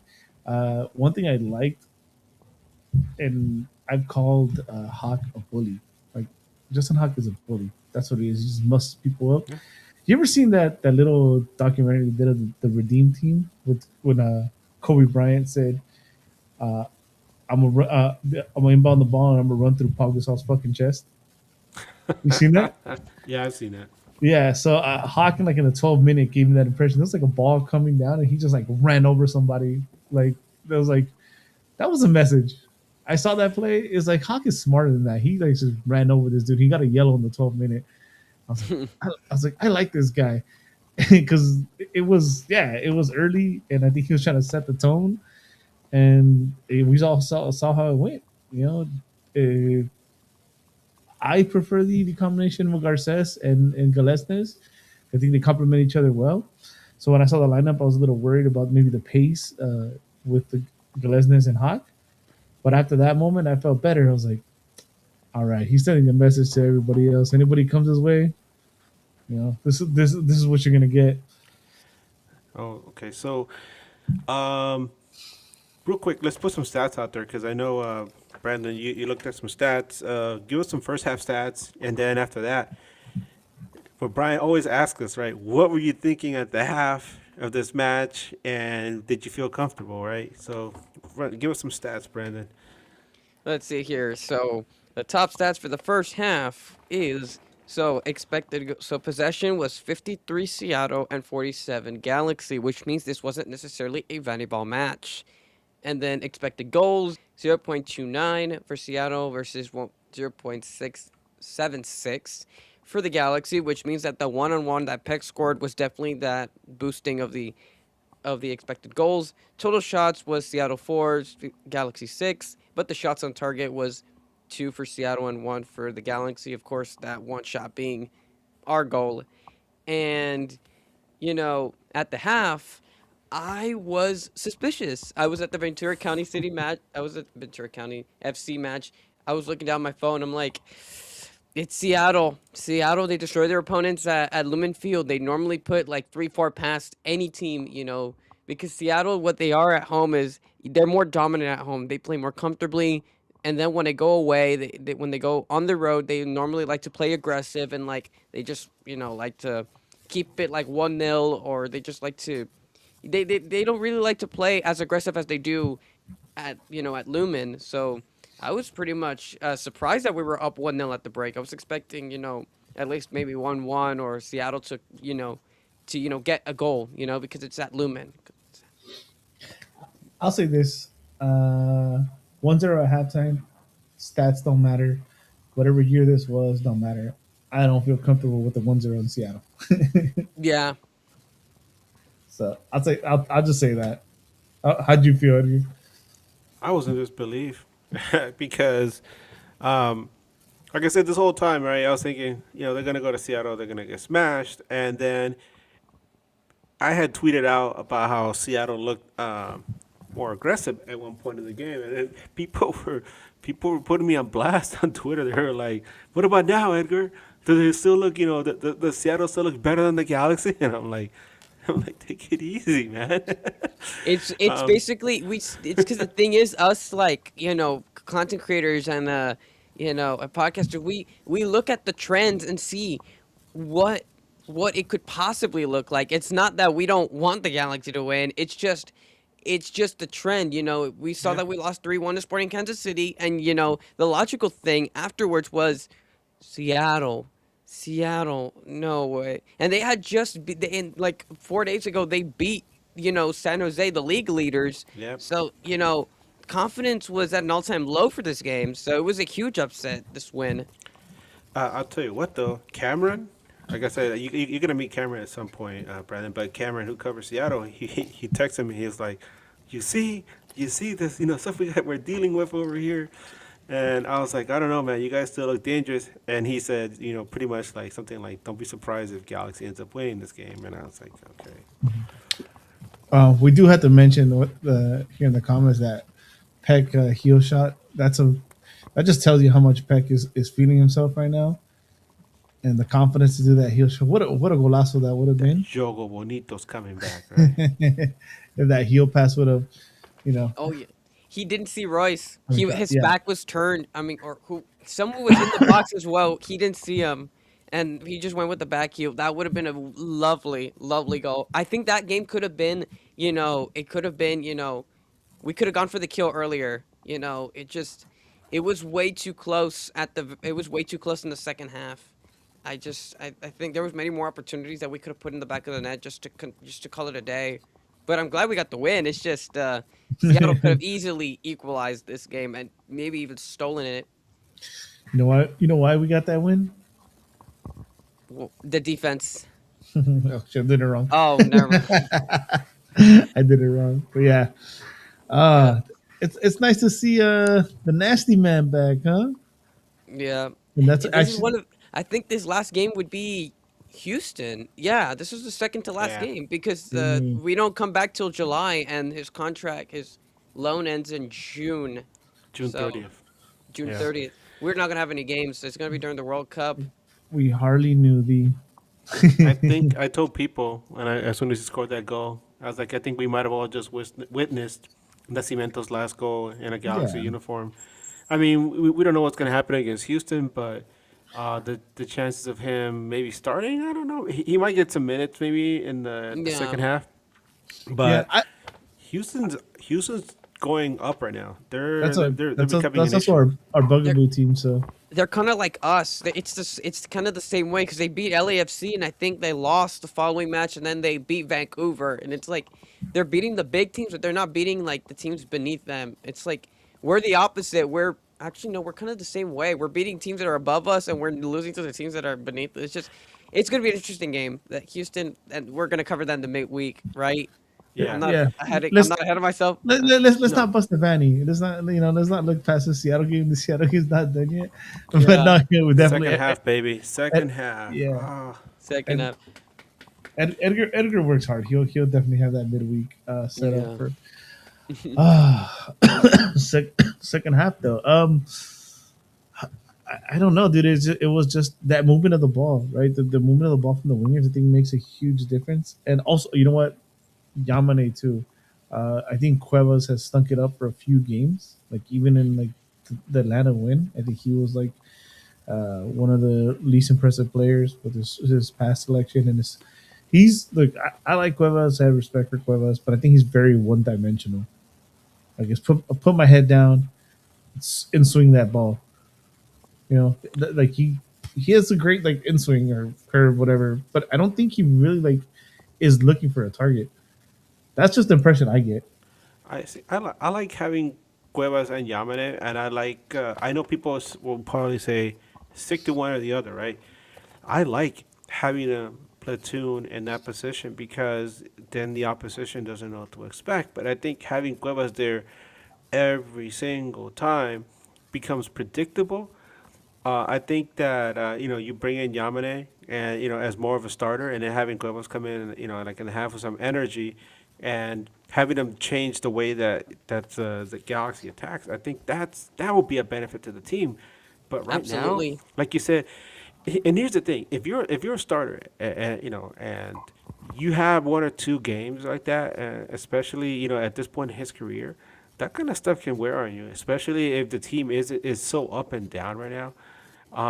So giving him time to just get a breather, collect himself, and then come back with some renewed energy will definitely benefit him. And I think seeing what Yamada did also helps him a lot because we were starting to see a Yamada that was starting to look pretty predictable and kind of run down himself. Yeah. I got a friend in the chat. Somebody said We got a Sickum question. Stickum said it should be Winder's last game against Houston. Yeah. Uh, Oh man, I know. Hey, do you think Winder had a better performance in this match, you Eddie? know, this is a true story, and I'm not even like trying to clown or nothing. As you know, I've been moving like this whole week, and I was just unpacking, moving stuff. So I had the TV on, and I was watching the game for the most part. I didn't see the starting lineup, and then they made subs, right? And I saw like what's the Sanabria coming in when they made those subs, and I was like, who the hell started? And then who's the third guy? I was like Tommy and Surreal, and then who the fuck is the third guy? And it was Winder. And I'm like, not Yes. that he had a bad game, but he didn't have a good game. He was non-existent. No. The exact same thing happened to me because I didn't. I caught the game already had already began, and so I didn't get a chance to really look at the starting lineup. I was already focusing on the game, and at some point, I'm thinking to myself, well, this is the part of the game where Vanney will sub in Winder, and kind of stink things up, right? And then I'm looking at the pitch, and I'm like, wait a minute, is that Winder? I was like, wow, he really is, he really is invisible right now on the attack. Or whatever he's doing, you can't really see him. Now, we said it so many times in the past, right? If you're a defender, especially as a center back, and nobody brings up your name or says anything about you, you're doing your job. But if you're supposed to be like involved in the midfield and trying to create and trying to generate things, and you're completely invisible, something's wrong. So, yeah, he wasn't horrible, but he also wasn't. He was a non-factor in this match, This and is crazy. This is yeah, crazy. Successful dribbles 0 for 1. So he only dribbled the ball once. Accurate long balls 1 for 1. So he only gave one long ball. Passed into the so final third 5. So he was really non-factor. He played 90 minutes, mind you. so what was he Oh. do? Running away from the ball the entire time? I guess accurate passes 33 out of 41. I mean, that's interesting. That's interesting because you're in the you're in the midst of it all right there in that position. See, Yeah. that would be like if I came onto the show, right? And I just sat back and I quietly just watched you guys like chit chat with each other, and then every once in a while I'd be like, "Yeah, Interesting. He, interesting, I mean, fascinating." let me see something. I feel I don't know. I mean, I'm gonna give credit to Vanney here too. and I'm just gonna say maybe I have to rewatch this game, but maybe he was like clogging certain lanes or something. I'm looking at Winder's map, and he is more like hugging the wing. But is he moving around? Because one of the criticisms I've seen of him, as far as his heat map is concerned, is that he kind of sticks to one area and Yeah, doesn't no, really move yeah, around much. it's wide. Like if you have FODMAP open it and compare him to Surreal, which are kind of like side by side. Surreal's everywhere, and then Winder's just kind of leaning to one side. But I wonder if that's by By design in this design, game. yeah. Yeah, because like I told you, I noticed Painsil was just not going as much, and he was back there like all the time. Ah, man, I'm giving Vanney credit. There's a question I want to address real quick, and maybe it's not a super chat, but it's a good question because it's something that I brought up in other podcasts as well. And Chewy, if you're there, the one by Tom Tremblay, I hope I said his name right. Don't address to Um, Edgar. Tom Tremblay, Tremblay. He asked. Well, I'll bring it up real quick. He asked Edgar, you don't feel there's any chance the Galaxy extend Nasi's loan until the end of the season?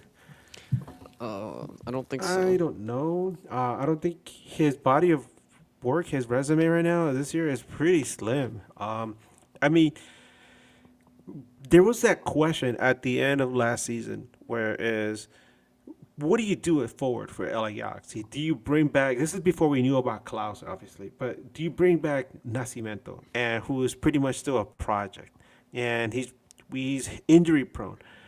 Do you bring him back as a loan or try to buy out his contract and see what happens if it pans out forward? Or do you cut your losses with him, let him go, and see what you can find in the market? And obviously, LA Galaxy was like, we're going to extend his loan. It's kind of like the safe option, I guess, and see what he can do for you. But then the whole Ricky Pooch stuff happened, and everything got thrown out the window. And now they brought in Klaus, right? And I told people, you get this guy on a 6-month loan. He's a forward, and then you bring another forward when you think the team actually needs a mid. And so when is he going to play? Right? Well, he was in and out during the first 6 matches of the season. He played a few minutes, and then he gets hurt, and we don't see anything from him until his last match. And it's like, you got that match, you scored a goal, yeah, great, and then you got the Houston match, and that's it. So Not really what do you proven. do? What kind of decision do you make here? This is tough, and this is like really And we gotta like think about it because go ahead, dude. I see you have a and point. and don't forget we had Christian Ramirez as well. We had Klaus, Christian Ramirez, and Nascimento at one point with VCFC's Julian Palacios on standby. So we had so many strikers, it was hard to even count them, and we had no creative attacking midfielder to replace Ricky. Like even like looking at from that wider angle, like from if you're seeing it from afar, you see all these four strikers that you have, and I mean all these three strikers because we signed Klaus. Instead of going for a creative playmaker for 1 year, and trusting Ramirez, we went and signed Klaus, and I think looking at that, and then we ended up letting Christian Ramirez go to be compliant with salary cap rules on top of that. So there was so many problems with this, with the finances for this team. Yeah, it's kind of mind-boggling, right? Like we sit here and we see these like from the outside looking in, it's like how does this make sense? How do these moves make sense? And then now it becomes more interesting because now you're forced to make a move. You're forced to do something. Whether you're gonna take that chance and extend Nascimento. I like Nascimento, by the way, but he's too many injuries for his age. I think like that's a big red flag for me. And Onyx. and and also it's like now we have to either trade within the league to have some kind of guarantee that we're gonna get something out of it, or start all over. Go find the next Nascimento or the next, Jolich. And if we had it, like you said, we had it, right? We had it with Ramirez, could have just filled that hole for a while. Could have just at least held the fort, right? But now we're forced. We're forced into something. And it's gonna be interesting to see what they do. I hope again, as much as I like Nascimento, I hope they don't extend them because just those injuries for me are just a little too much, too soon. Yeah, Nascimento is on loan right now. Botafogo wants $6 million for him, and the thing is, they were really hesitant on extending that loan because his original loan was supposed to end in the winter of last year, and then the Galaxy and Botafogo got into agreement, and then they got 6 more months. And during those 6 months, half of that, for the majority of it, he was hurt. So I think the safe option is we just got to let him go, and that's unfortunate because he has potential, but I think for U22 it has to be another position because striker we have Klaus. We don't need it. And if you want a young striker, I watch a lot of Ventura County. I think you promote Julian Palacios and it saves you money and it saves you a U22 spot. By the way, something I wanted to bring up as well, and we talked about this before, especially at the end of last year. Botafogo was having some issues in the For the Brazilian league. band, right? They were banned from purchasing any players. I think from making any transfers, incoming transfers. So for them to want to hold on to Nascimento. Nascimento, I mean, they went on a limb. I guess they're like, okay, you keep our kid for 6 more months. We're gonna want him back anyway, unless you're willing to break the bank. But yeah, I think at this point, send him back. And And that's unfortunate. I yeah, like the guy. yeah, He loves Six Flags. I mean, him and he Peck are does. so enthusiastic. It's funny to see, players having a social life outside. It's fun to see them having a good social life outside. Having going to Six Flags and all these different rides. It's wonderful. But I was sad because the thing is that Peck and Nascimento and then Peck and Klaus are the Brazilian link up is just amazing. And that thing's gonna end against after Houston, and it's over unless if we're going to drop to $6 million, which we're probably not going to do that Hmm. because he's not worth $6 million. I think Botafogo really inflated the price way too much for him. Yeah, and then I mean, I think there's a world where I could see him coming back. Definitely not for the 6 mil, and then they see that he just broken goods now, and like us, for different reasons, Botafogo's has to be a little different. I mean, different, desperate. I don't know why I said different. A little desperate, right? So, this is like somebody listening is gonna love this. This is like Facebook Marketplace, Mhm. selling it for $100. I'll give you 20. It's just it's not gonna happen. They're not getting that 6 mil anywhere. They might not get 2 mil anywhere. Yeah, For- because Joveljic costs $5 million. $6 million is a lot of money for the MLS. And probably in the Brazilian league and in Central and in South America, that's probably peanuts. But $6 million, I mean, Joveljic and costs he's still five improving, right? million dollars, and he was a proven striker. Like Yeah. it has to be if you're gonna be paying $6 million, it has to be so improving. Eh, You know, Miami splashed 15 million on a Berterame, and he's not really. He's okay. But You're then Guti. but then I yeah, see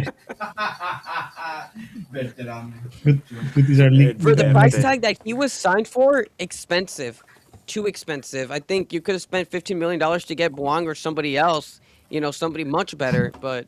Yeah, $6 million is just ridiculous pricing, especially for a Good. league like the MLS. That's what Miami gets. Good. we gotta do uh we gotta do rewards, guys. We're Oh, running a second little bit. half. Dude, let's talk about that second goal real quick. Yes, Bring it up. Oh, Bring it up. do you want me to talk about stats? go Yeah. for it. Yeah. Bring up that goal. By the way, describe that goal to us, Brandon, because that was pretty, right?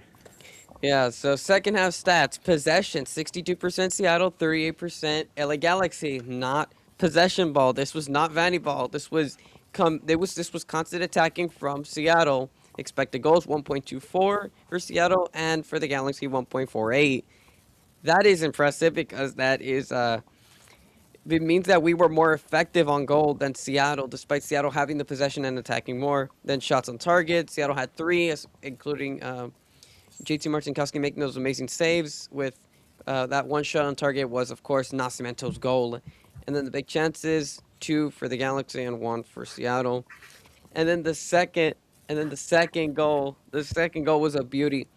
It was a count. I believe it was a counterattack. I'm pretty sure it was a counterattack. Yeah. Peck dribbling and dribbling and dribbling.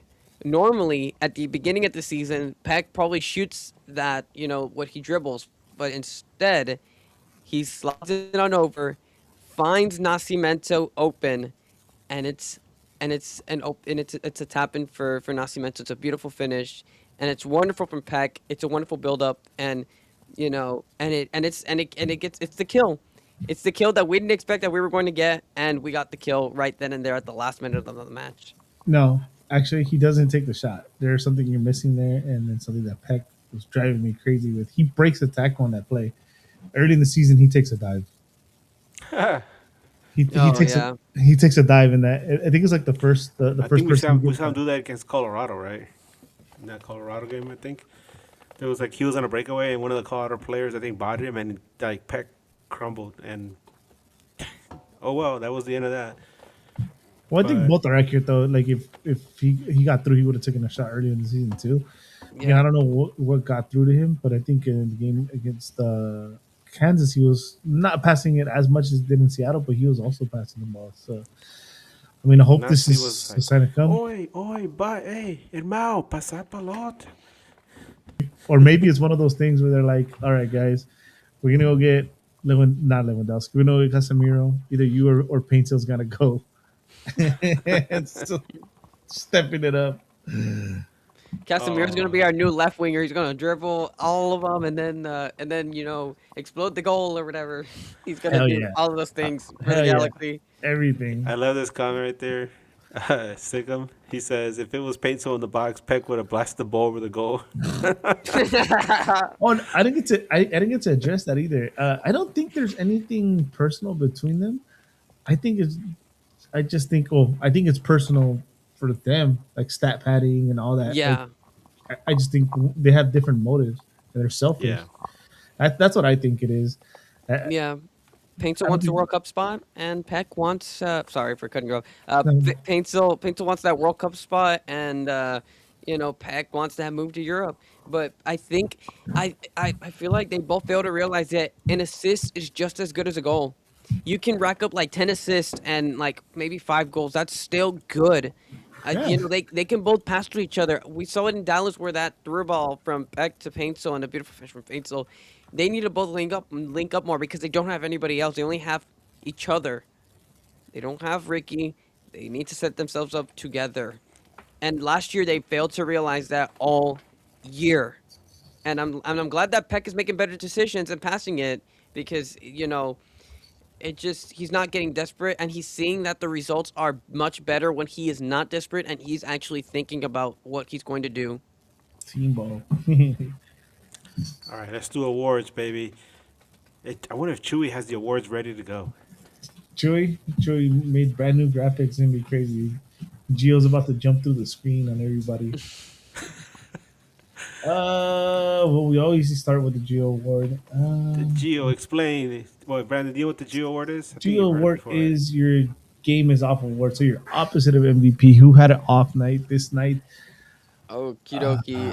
Man, Dr. I'm gonna, Giovanni. I'm gonna, I'm gonna, I'm gonna tell it with my camera off. I'm joking. Um, wow, that's a difficult decision because I don't normally look in the bad of people. I look at see who's best and like who's actually performed because like whoever's best performing is obviously going to be the one that you're going to talk about the most. right. But I'm debating whether this is either I don't want to say Paintsel, but I'm gonna say Elijah Winder. Unfortunately, I don't. No hate to any players. I want to make this extremely clear. No hate to Unleash any the dark players, side.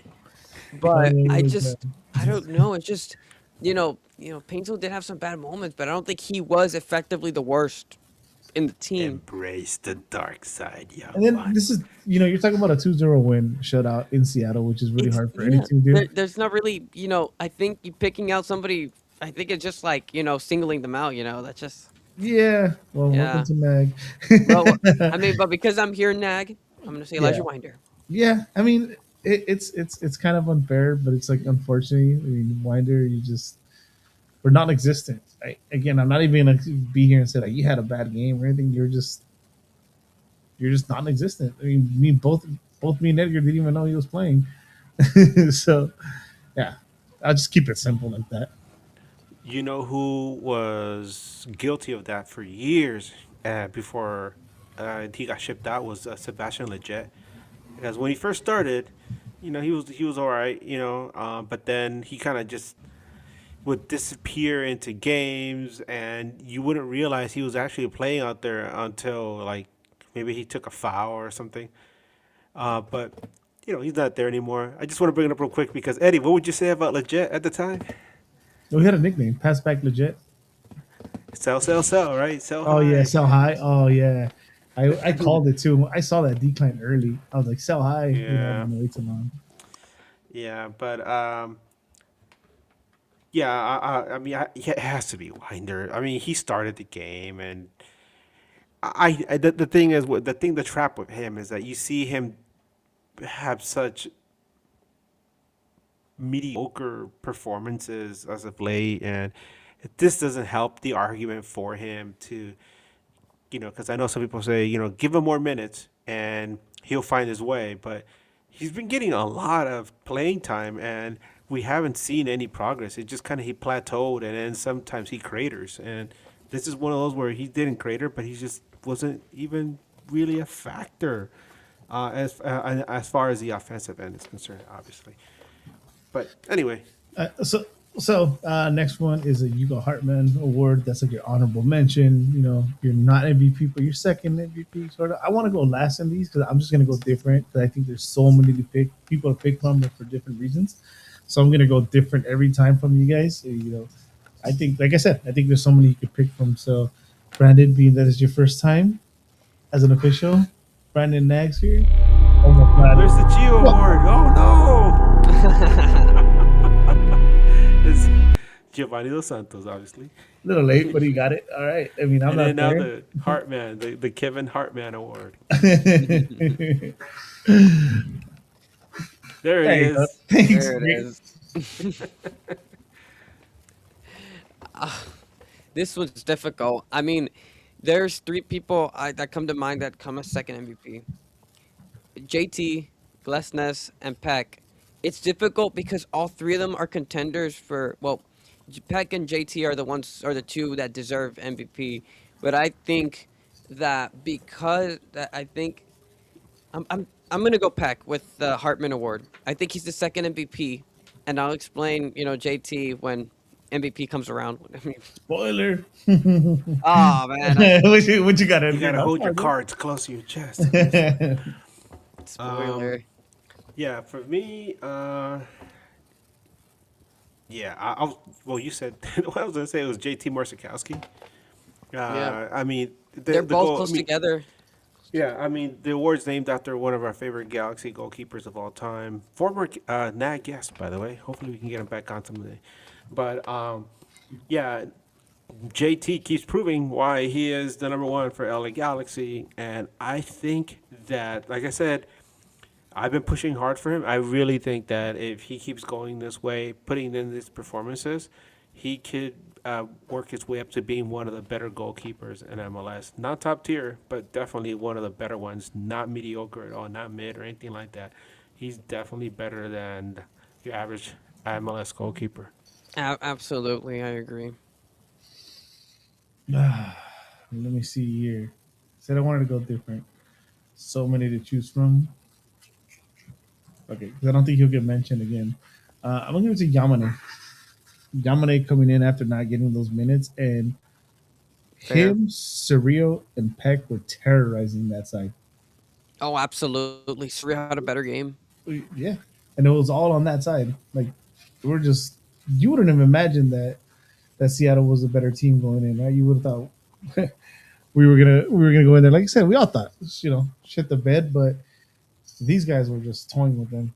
There were some, but well, this has to do a lot with Peck also actually letting go of the ball, actually playing with everybody else. But yeah, this is what Yamane brings that is not in Cuevas' bag of tricks. So I'm gonna give it to sorry, my cats. Yamane because he probably won't get the credit from anybody else. But and Vanney's gonna bench him next week.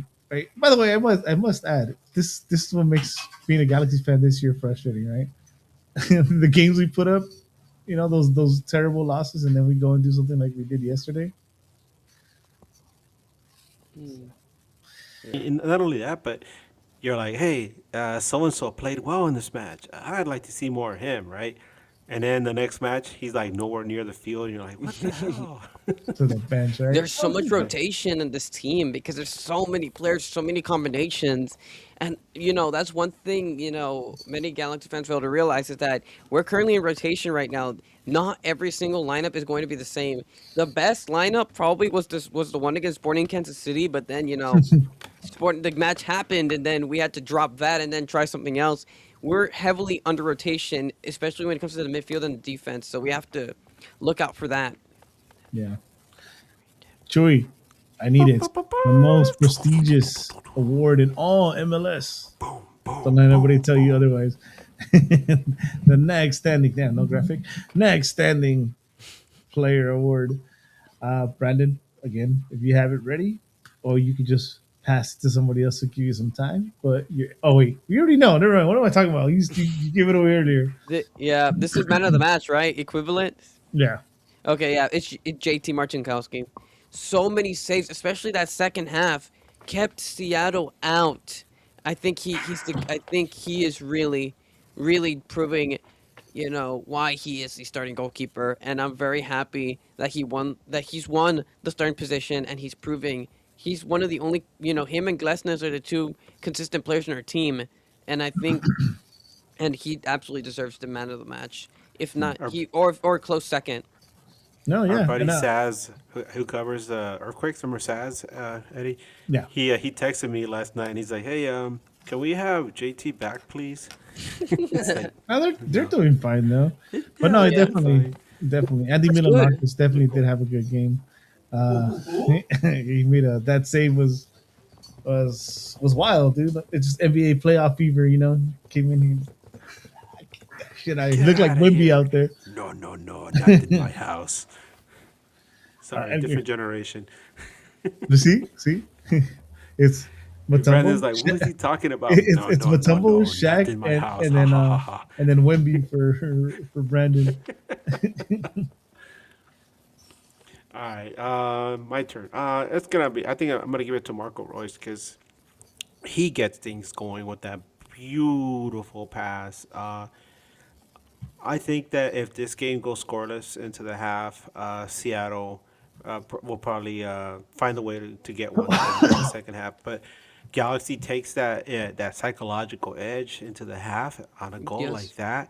It gives them a bit more sense of urgency. I feel Seattle actually came out and tried to make more of it, but I feel like that game really shocked them. Even that crowd was there ready to feast, and instead they went home hungry and had sleep for breakfast. I mean for dinner, and Hell yeah. that's why I feel about it, man. Marco Royce, baby. Oh yeah, yeah. That's No. him as the midfield actually did, with the exception of one, did really well this match actually. To think about it, the team overall had a pretty good game, I would say. Yeah. Not a What you nitpicking. got, Eddie? What you got, Eddie? A lot of people that we're not gonna point out. Like Eric Tommy could get an honorable mention too. He hustled his ass off too. Get an amazing Yes. game. But for me, because gotta give it flowers when they're due. We shitted on him a lot, and hopefully this is just a sign of things to come. But my next standing player is yeah, oh, oh, Gabriel Peck. Yeah, Gabriel Peck, dude, best game he's had let's just say in a couple years since 2024. This is the best game that Peck has had. This is what happens when you move the ball, and then now people don't know what to expect from you. It's been so predictable where he tries to run by people and he couldn't, or as soon as he feels contact, he takes a dive, he takes a shot, he wants to cut into his left every single time. We didn't see any of that. We didn't see Hmm. any of that yesterday, and it was amazing. He was the best player on the field.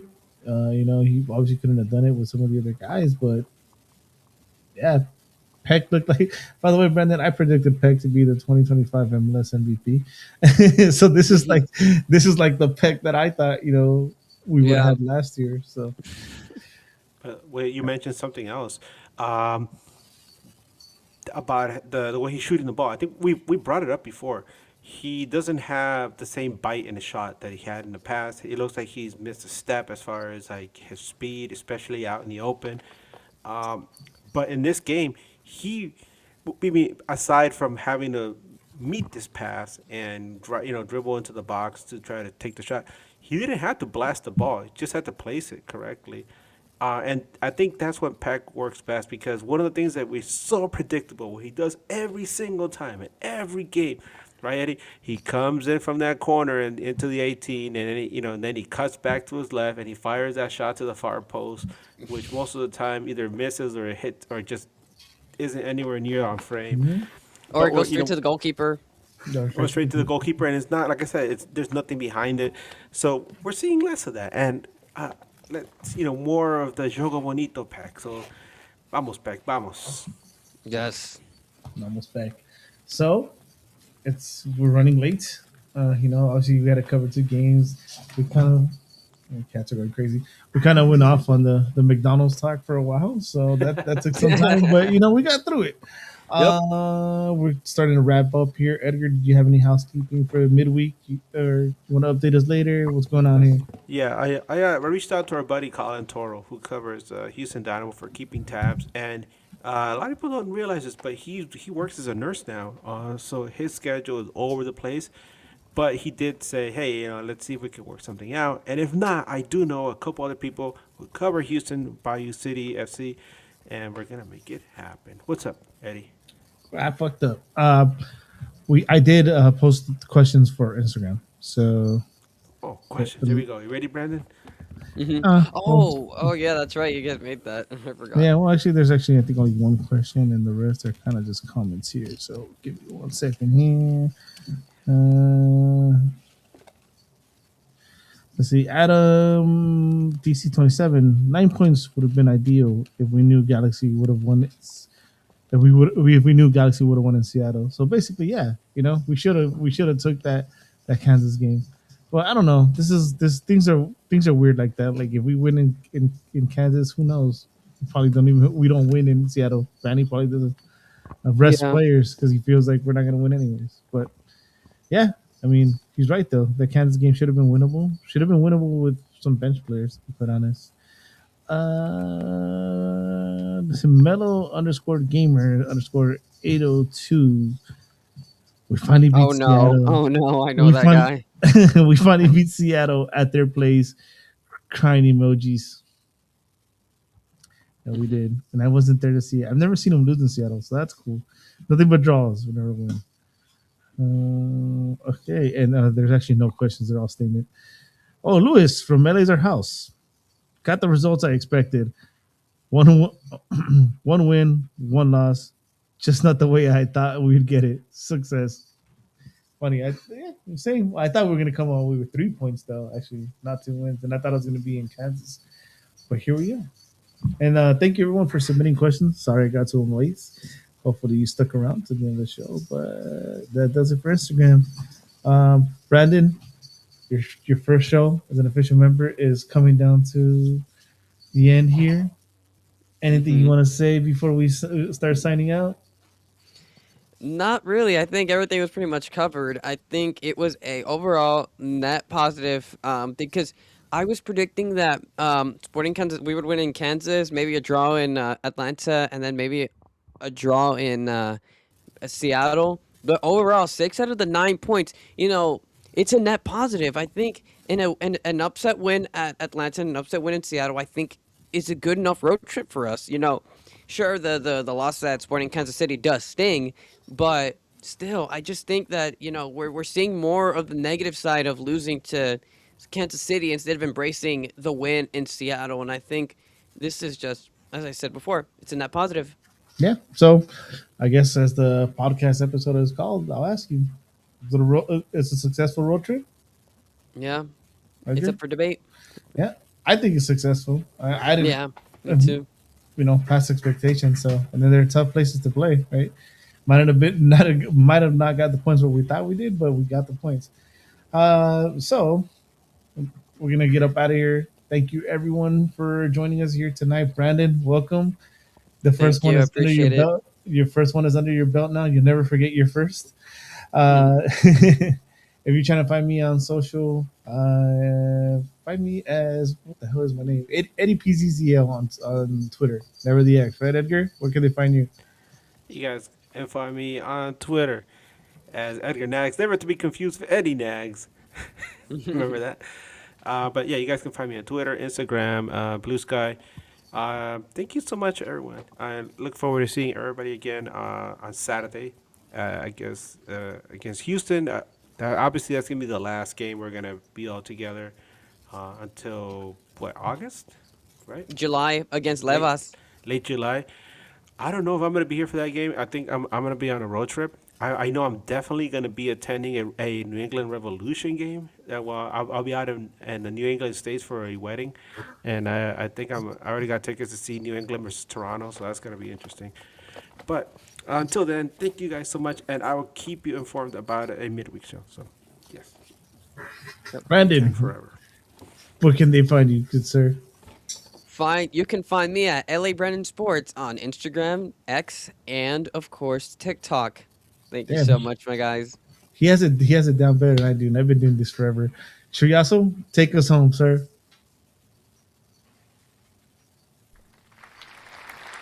Where can they find you? What the hell? Yeah, where can they find you, Chew?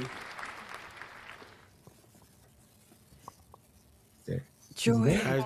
I'm still on the phone. Sorry. Oh, okay. Yeah, okay. You can find me as Travis Ha. Travis Ha. Pretty easy, pretty simple. Hey, he did the thing.